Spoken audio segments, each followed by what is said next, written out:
Negronis with Nord, episode number 21. Are we like skipping a week? Yes. Episode number 21. We are back. We missed a week. Our YouTube account was disabled, so we couldn't upload anything. We thought it was because of my incessant cursing and drinking and random shit, completely fucking crazy through the fucking roof. Influencer space fucking blew up, same shit over and over. In general, offensiveness, stop with the fucking logos, doing whatever they want. I'm reading the shit every day.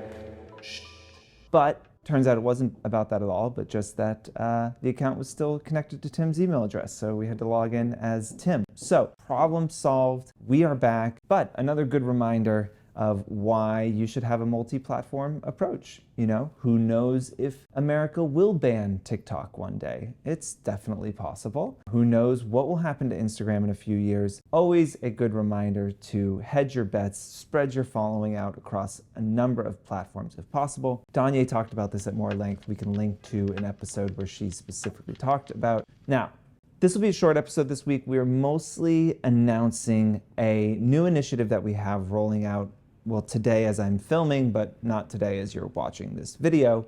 But we recently hit $75 million in influencer payouts, which is kind of crazy. We have put $75 million into influencers' pockets over the last 8 or so years. I wanted to do something to kind of celebrate this moment. And so over the next 4 weeks, we are doing 4 separate influencer drops in 4 separate categories. These are each week 10 of the kind of best, highest performing, best to work with influencers that we have worked with over the last couple of years. We asked our campaign team and the strategy team to submit kind of who were the people that they worked with that had the most exceptional performance. And we're giving this away. You know, these are people that we go back and work with all the time because they are such high performers and then they do such a great job. They are in some ways our like little secrets that we try and keep, but we're giving them away. And every week, brands will be able to sign up and get the influencer drop for that week. We are limiting it to 500 downloads a week. So once we hit 500 downloads, that's it. You will not be able to get that week's drop. You can sign up for the next week's drop. But for instance, this first week is most engaged community. So we're talking all about not just engagement numbers, but how much of a real community have you built around you? And how invested is that community in what you are doing? That's a very different thing than engagement rate. Meme accounts have high engagement rate, but they don't have an engaged community necessarily. We're making that distinction, but we've got 10 amazing people with 40% engagement rates, but also people who have gotten a huge amount of testimonials on Fohr, people who are driving a huge amount of performance on our clients' campaigns. All that to say, it is a super exciting list. As an influencer, you might say, wait, am I on this list? If you are, we would have reached out to you. I will say that this is not out of all 180,000 influencers on our platform. It's just people we've worked with. We really wanted to focus on our personal experience. This isn't a data-driven drop. You know, this isn't something where we're just looking at the platform and pulling the highest engagement rates and saying that's the most engaged. This is a more kind of our personal experience in working with these influencers, and a lot of it is based around that idea Sophie talked about a few episodes back of invisible influence, right? How do we get behind the more vanity metrics of like engagement rate, right? And really understand what's going on. So that is kind of our focus through the next 4 weeks. This is something that we hope to do seasonally. So if you haven't worked with us, of course, we would love to work with you. Our minimums are generally around 50,000 followers, 2% engagement rate. So if you're not there, keep building. If you are, you can email Danye and introduce yourself if you haven't worked with us on a campaign. But you know, these will be from personal experience and the people that we have actually worked with, so we can really vouch for them and say, yes, they are great. And I think it brings up an interesting point about, again, how brands pick an influencer. This is the most important part of any brand strategy, any campaign strategy, is picking the person, right? The influencers that we pick for a campaign are the distillation of our strategy of our viewpoint on, data and performance and what is good and what isn't good. I think for influencers, the more you can understand about this process, the more you can position your account to be selected for more of these campaigns. We've talked about a lot of this before, but I'll just rattle off some of the kind of top things. The thing that is most likely to put you ahead of the pack when looking at influencers to work with on a campaign is existing brand love. Have you talked about the brand before? Are you a customer? Is your audience familiar with that brand?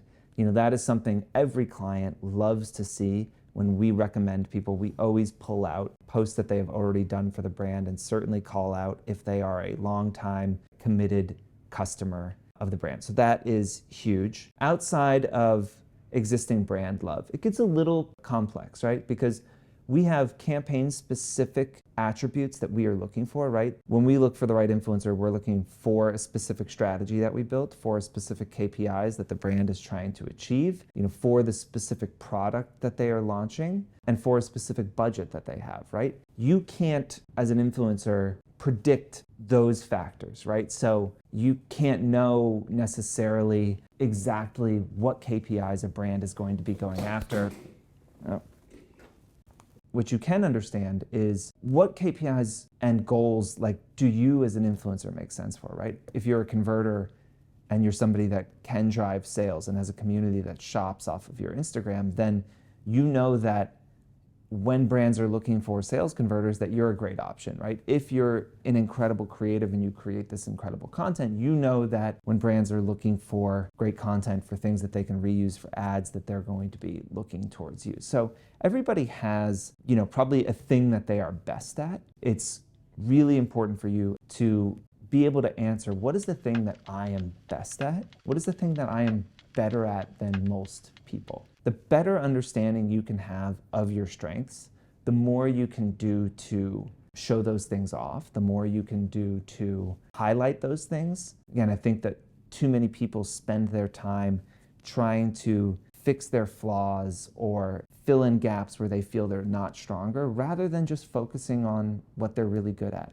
I am not great at building processes and organization and project management. It's just not my thing, right? So I don't try to really get better at that. I'm really good at other things. So I've hired people who are super process oriented, who are great project managers, and I just let them do their thing, right? And I get to do my thing. The same is true of you, right? Understanding what you're great at and leaning into that and trying to get even better at that and put even more distance between you and potential other people that a brand might look to on a campaign, and also talk about it. A lot of the performance and the things that make you great, let's say you're a converter, that's something that, unless a brand has access to that data, they're not going to know that you're a great converter, right? And so you have to brag about it a little bit. I mean, you even see it with Eva Chen, right? She's always like, all right, y'all, calm down. I'm going to share the links to these products, right? Just the way that Eva talks about sharing links and products, you can tell people are sitting there shopping